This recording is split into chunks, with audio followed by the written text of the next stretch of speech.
Hey everyone, and welcome back to my channel. For today's video, I thought we would do something fun. It is almost the very last day of December in 2021, so I thought we would do a quick little roundup with some top 5 categories. So what I'm going to do in this video is walk through 5 different categories and kind of count down or share my top 5 in each category. I thought this would be a fun way to get to know one another, and you can tell me if you agree with any of mine or if you have something else you would place in that category. The 5 different categories we're gonna go through are top 5 books I've read in 2021.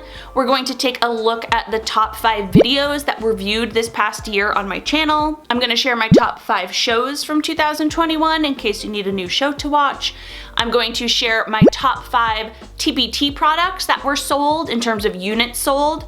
So I'll see which top 5 there are for 2021.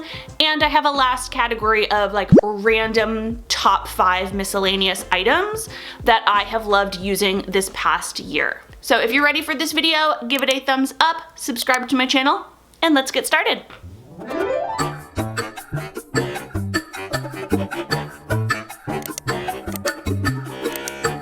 First, let's dive into my 5 top books I read in 2021. I was actually gonna go grab the physical copies from upstairs so I could have them here for the video, but when I logged into my Goodreads account and I read my reviews and reminded myself of the books I've read this year, I found out that my top 5 are all audiobooks. That's not super surprising to me because I did listen to a ton of audiobooks, especially over the summer. At night when I'm cleaning up the kitchen and the house, I like to listen to an audiobook instead of a podcast sometimes. Helps me get lost in the book. And over the summer is usually when I read the most because I'm not in a grad class. So that being said, let me share my top 5 from this year. Now I should note these are not published this year or anything. These are just 5 books I read in 2021 that I enjoyed. All right, the first book that stands out to me is this one right here, and it is called The Paper Palace by Miranda Cowley Heller.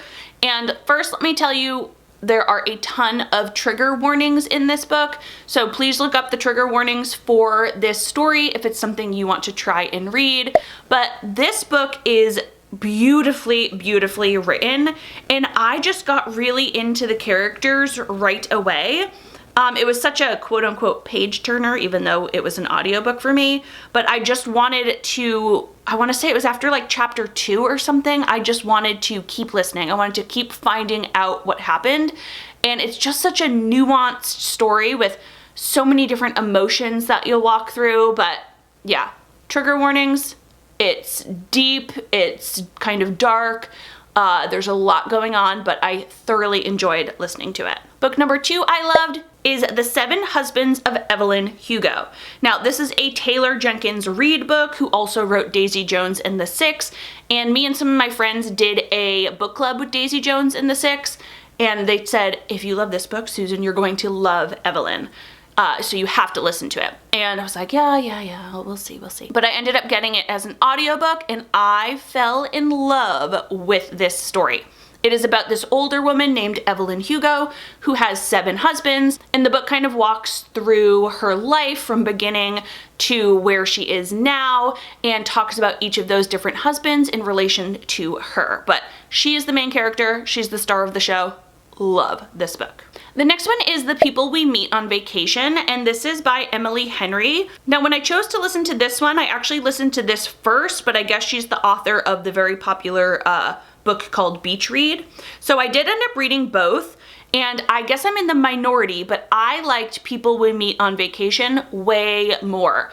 Maybe it's because I read it first, I'm not sure, so I wasn't comparing it to Beach Read.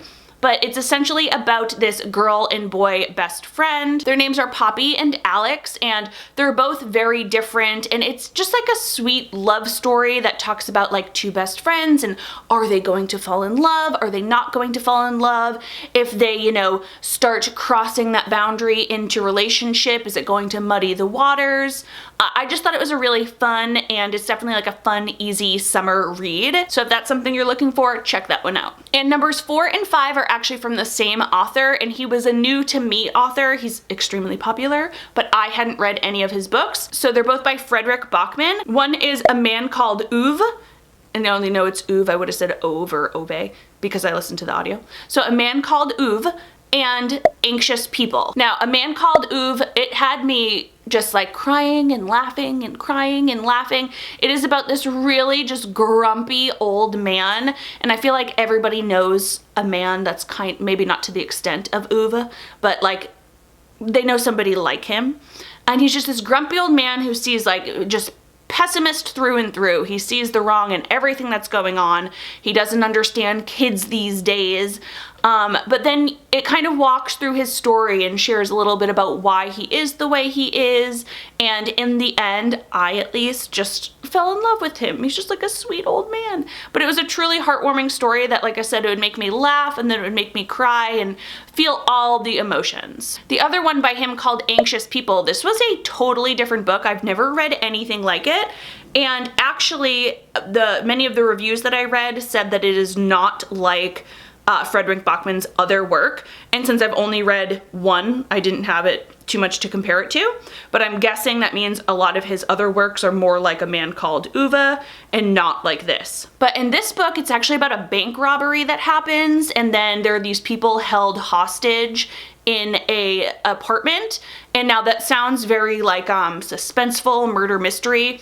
And it's not really, like that is what it's about, but the book is mostly about the people that are held hostage and about their lives. Fredrik Backman does a great job about really going into detail about each of his characters, and you just learn a little bit about each of them along the way, and it's just a really fun, interesting read. So there you have my top 5 favorite books that I read in 2021.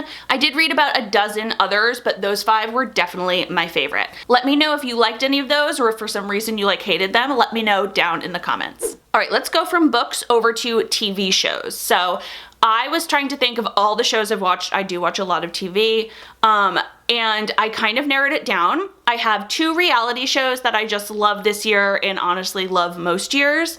And then I have 3 different type, like HBO type shows that are in my top 5. So let's just get in there. All right, the first show I'm gonna share is Succession. This is an HBO show. This is probably my favorite show of all time, dare I say it.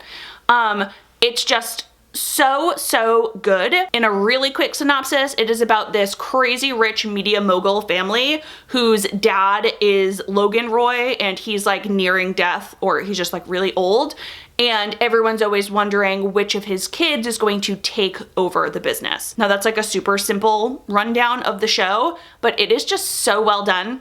Excellent show. HBO, go watch it. Next, we will go ahead and mix in a reality show. So MTV's The Challenge is up. As I speak, they're on the finale of episode 37.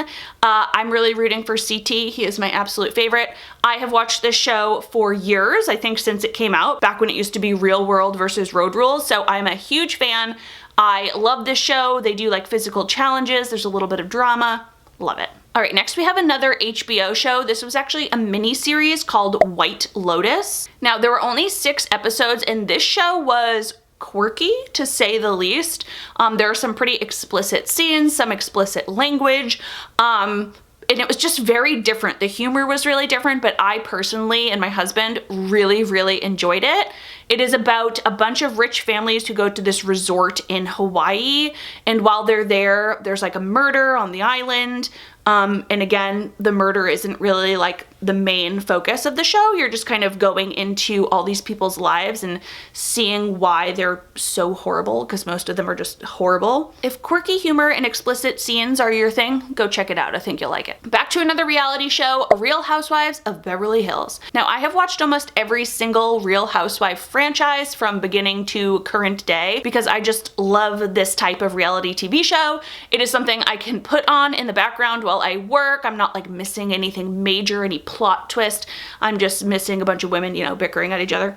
But this year specifically on Beverly Hills, Erica Jane, they talked about her trial, or her husband's trial rather, quite a bit and all the trouble he is in, and I just loved this season. There's like a 4-part reunion episode, and I was glued from beginning to end. And top show number 5 that I loved this year was Mayor of Easttown. Now, this was another HBO show, which I didn't even realize, but all 3 of my top shows are HBO, so go HBO. Now in this show, Kate Winslet is the star, and I just love her as an actress. She plays a cop that's been in this very small town in, I think it's Pennsylvania, and there was like a brutal murder that happens right at the beginning, and the whole show is trying to figure out what happened, and along the way you kind of find out a little bit more about Mare and why she is the way she is, and at the end you do find out who actually committed the murder, and it's just so good. Those are my top 5 shows of the year. Be sure to let me know if you also liked any of them down below. Okay, next let's go to top 5 videos of mine that were watched in 2021. So I haven't even done this yet. Here I am in my channel analytics. Let's go to advanced mode. Okay, so here we are in our analytics. It shows a bunch of different stuff about which videos got viewed, but this is for the last 28 days. So let's go to all of 2021.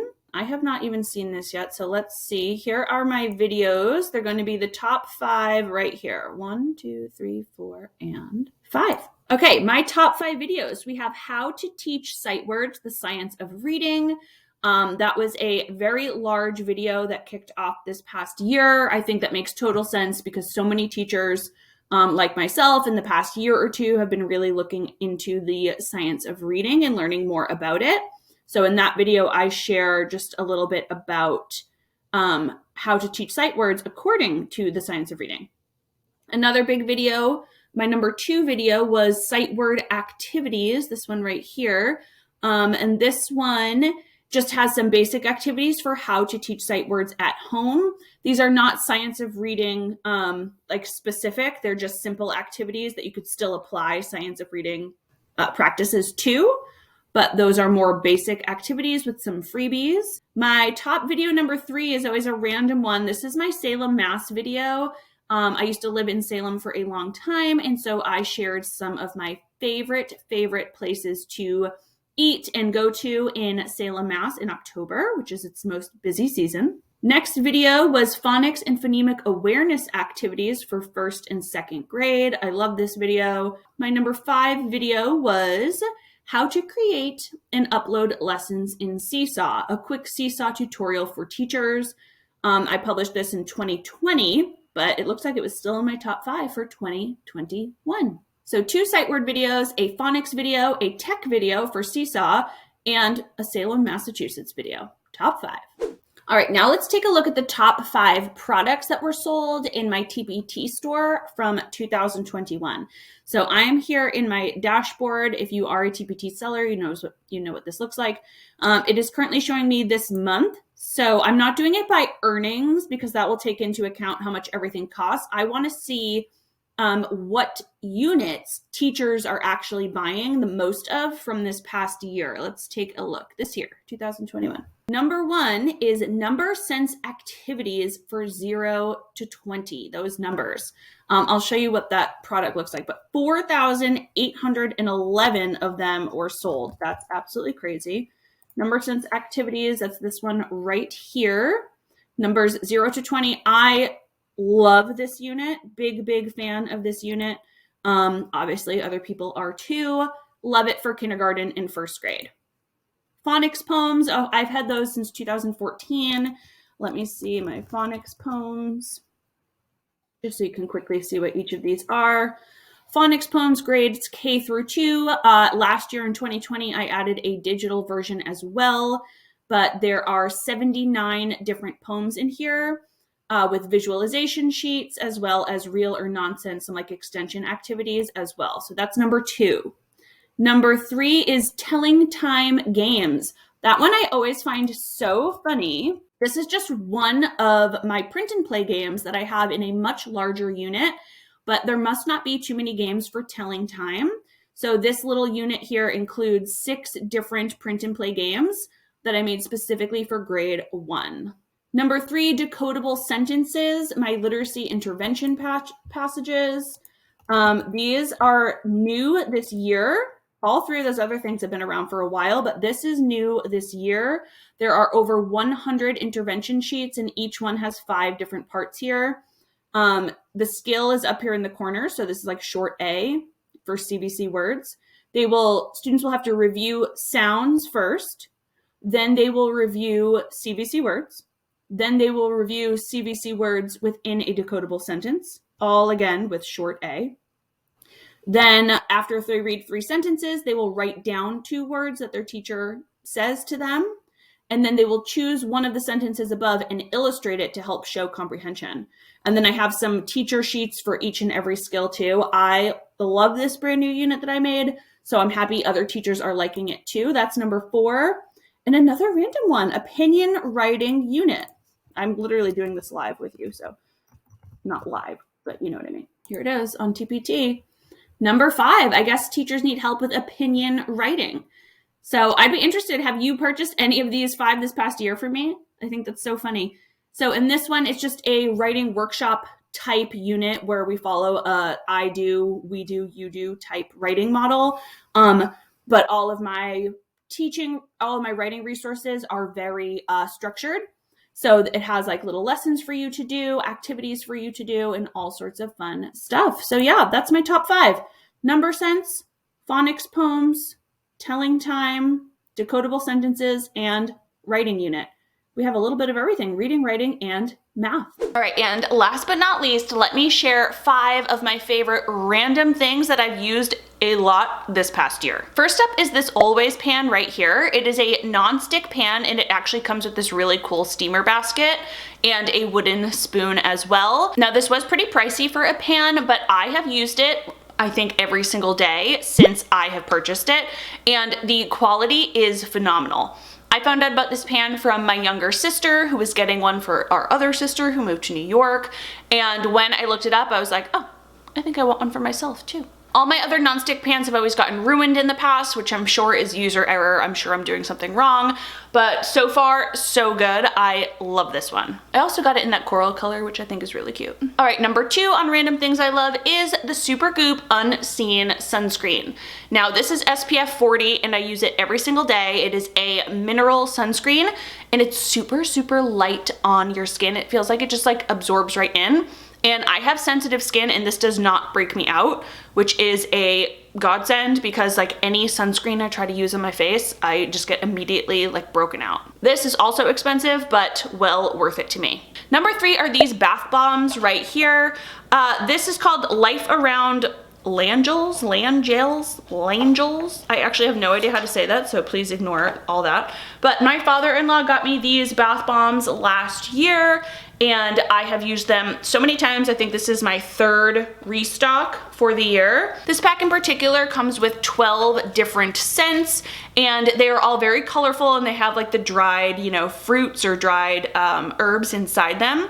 So there's like lavender, there's this one that's called shea and coconut, but I love the way they smell. They just make baths a little bit more fun. Number 4 is my favorite treat from this year, and that is Ben & Jerry's Out of This World ice cream. Now, I can't even count up how many pints of this I ate this past year. Ice cream is definitely like my favorite treat of all time, but it's also what I love when I am stressed. So I had way too much of it. I've actually cut back. Thank you. Yes. I've cut back a little bit these last couple months, but I love that flavor of Ben & Jerry's. And last but not least is this Barefoot Dreams Cozy Blanket. Now, I sleep with this one every single night. It is very thin. I got this one from Nordstrom Rack. A Barefoot Dreams blanket in real life is like $120 or something, which is crazy for a blanket. But at the Rack, they're like half off. And my local one always has a bunch, so I ordered this pinky color. It has this white stripe, and it is my blanket I sleep with every single night. I love it. I'm usually a really hot sleeper, so I'm surprised that this type of like fleecy blanket does not make me hot at all, but it doesn't. So there you have all of my top 5 favorite things from this past year in 2021. If you have a favorite that fits in one of those categories that I did not mention, let me know down below. And I just want to say thank you guys so much for watching all of my videos this year. I love creating videos for you, sharing teaching tips with you, and just letting you in on a little bit of my life over here. I can't wait for what's in store in 2022, and I will see you guys in the new year. Happy New Year. Bye.